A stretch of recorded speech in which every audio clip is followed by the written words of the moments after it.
16 अक्टूबर 1951 रावलपिंडी का कंपनी बाग।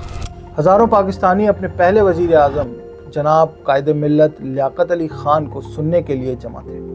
फ़िज़ा नारों से गूंज रही थी। लियाकत अली ख़ान डाइस पर आए, मजमे पर एक नज़र डाली और अपना पहला जुमला अदा किया।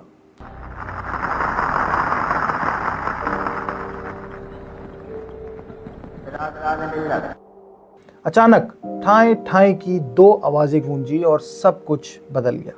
पाकिस्तान का पहला वज़ीर आज़म स्टेज पर गिरा पड़ा था।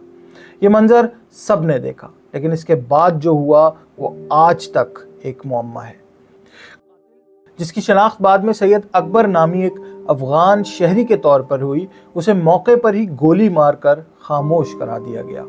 एक पुलिस इंस्पेक्टर मोहम्मद शाह ने इस पर 5 और फिर मुश्तइल हुजूम इस पर टूट पड़ा।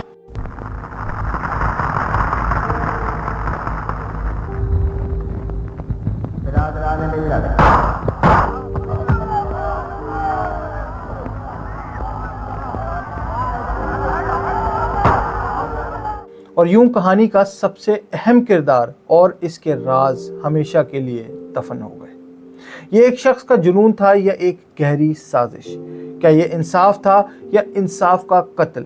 आज पाकिस्तान की तारीख की इस सबसे बड़ी और पुरस्कार गुत्थी को सुलझाने की कोशिश करते हैं। ये समझने के लिए कि लियाकत अली ख़ान के दुश्मन कौन हो सकते थे, हमें उस वक्त के हालात को देखना होगा।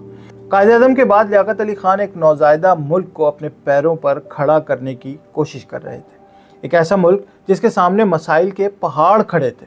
एक तरफ तकसीम के ज़ख्म और कश्मीर पर भारत से कशीदगी थी, तो दूसरी तरफ दुनिया सर्द जंग की आग में जल रही थी, जहां पाकिस्तान को अमेरिका और सोवियत यूनियन के बीच अपना रास्ता बनाना था। लियाकत अली ख़ान एक आज़ाद खारजा पॉलिसी के हामी थे। उन्होंने अमेरिका का दौरा ज़रूर किया, लेकिन सोवियत यूनियन से भी ताल्लुकात में दिलचस्पी जाहिर की। उनकी सबसे बड़ी आजमाइश तब हुई जब ईरान के तेल के बहरान पर अमेरिका और बरतानिया ने पाकिस्तान से फ़ज़ाई अड्डे मांगे और लियाकत अली ख़ान ने साफ इनकार कर दिया। कहा जाता है कि इस इनकार ने उन्हें मगरबी ताकतों की नज़र में मशकूक बना दिया। मुल्क के अंदर भी महाज गर्म थे। कुछ फ़ौजी अफसरान कश्मीर पर उनकी पॉलिसी से खुश नहीं थे और उनके खिलाफ पिंडी साजिश केस के नाम से बगावत की कोशिश भी कर चुके थे। ब्यूरोक्रेसी के ताकतवर लोग और सियासी दुश्मन भी इक़्तिदार की बिसात पर अपनी चालें चल रहे थे। यही वो पेचीदा मंजर था जिसमें लियाकत अली ख़ान की वजूहात छुपी थी।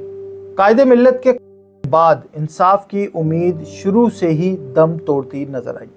पहला सवाल तो यही था कि कातिल को जिंदा क्यों नहीं पकड़ा गया।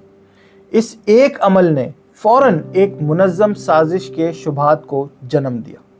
तफ्तीश के आगाज़ में का ताल्लुक खाकसार तहरीक से जोड़ने की कोशिश की गई, लेकिन बाद में यह बयान वापस ले लिया गया। अवामी दबाव पर जस्टिस मोहम्मद मुनीर की सरबराही में एक कमीशन बना।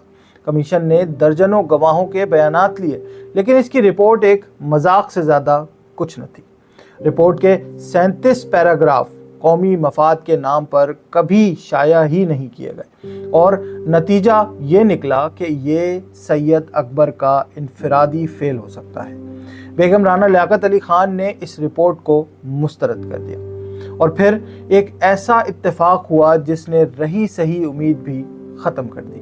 केस की तफ्तीश करने वाले सबसे अहम अफसर नवाबजादा एतजाज़ुद्दीन, जो केस की अहम फाइलें लेकर जा रहे थे, एक पुरस्कार तैयारा हादसे में हलाक हो गए। सरकारी तौर पर उसे एक हादसा करार दिया गया, लेकिन टाइमिंग इतनी मशकूक थी कि कोई भी उसे महज एक इत्तेफाक मानने को तैयार नहीं था।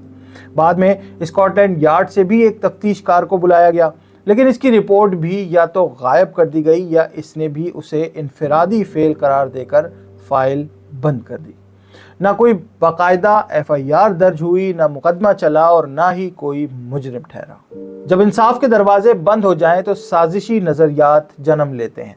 कहा जाता है कि उस वक्त के वजीर ख़जाना गुलाम मोहम्मद और सेक्रेटरी दिफा सिकंदर मिर्ज़ा जैसे लोग उनसे खुश नहीं थे। लियाकत अली ख़ान के कत्ल के फ़ौरन बाद जिस तरह इक़्तिदार की बंदर बांट हुई, उसने इस नज़रिए को मज़ीद पुख्ता किया। ख्वाजा नाजिमुद्दीन को वजीर आज़म और ग़ुलाम मोहम्मद को गवर्नर जनरल बना दिया गया। जनरल अयूब खान ने अपनी किताब में लिखा है कि कत्ल के बाद काबीना में किसी को अफसोस नहीं था, जो एक गहरी सियासी चपखलिश की तरफ इशारा है। दूसरा बड़ा नज़रिया अमेरिका की मुबैना मुदाखलत का है। हाल ही में सामने आने वाली अमरीकी दस्तावेज़ात से इस शक को मज़ीद हवा मिलती है। इन दस्तावेज़ात के मुताबिक लियाकत अली खान के ईरान के मामले पर अमरीकियों को फ़िज़ाई अड्डे देने से इनकार पर वाशिंगटन में शदीद नाराज़गी थी। एक टेलीग्राम के मुताबिक जो कत्ल के चंद दिन बाद नई दिल्ली में अमरीकी सिफारत खाने से भेजा गया, इसमें एक भारतीय अखबार का हवाला दिया गया जिसने अमरीका पर कत्ल का इल्ज़ाम लगाया था। ये दस्तावेज़ात बराह रास्त अमरीकी हाथ होने का कोई ठोस सबूत तो नहीं देती, लेकिन ये ज़रूर दिखाती हैं कि लियाकत अली खान की आज़ाद पॉलिसी अमरीकियों की आंख में खटक रही थी। कातिल सैयद अकबर एक अफ़गान शहरी था जिसका ताल्लुक ज़ादरान कबीले से था। कहा जाता है कि वो बरतानवी हुकूमत से वजीफ़ा लेता रहा, जो पाकिस्तान बनने के बाद भी जारी रहा। एक नज़रिया ये है कि वो कश्मीर पर लियाकत अली खान की जंगबंदी की पॉलिसी से सख्त नाराज़ था। कातिल के बेटे फारूक बबरकज़ई ने अपनी किताब में दावा किया है कि उनके वालिद को पिंडी साजिश केस में मुलव्विस फ़ौजी अफसरान, ख़ास तौर पर मेजर खुर्शीद अनवर ने कत्ल पर उकसाया था और यकीन दिलाया था कि उन्हें बचा लिया जाएगा। इस नज़रिए के मुताबिक सैयद अकबर महज एक मोहरा था जिसे मजहबी जज्बात का इस्तेमाल करके एक बड़ी सियासी साजिश के लिए तैयार किया गया। आज 70 साल से ज़्यादा गुजरने के बाद भी लियाकत अली खान का कत्ल पाकिस्तान की तारीख का सबसे बड़ा मुअम्मा है। क्या कातिल सिर्फ सैयद अकबर था, या वो एक बड़ी शतरंज की बिसात पर महज एक प्यादा था जिसे इक़्तिदार के भूखे ब्यूरोक्रेट्स ने कुर्बान कर दिया, या उसके पीछे आलमी ताकतों का हाथ था? सच जो भी हो, एक बात तो तय है, ये सिर्फ एक शख्स का कत्ल नहीं था, ये पाकिस्तान में जमहूरियत और कानून की हुक्मरानी का कत्ल था।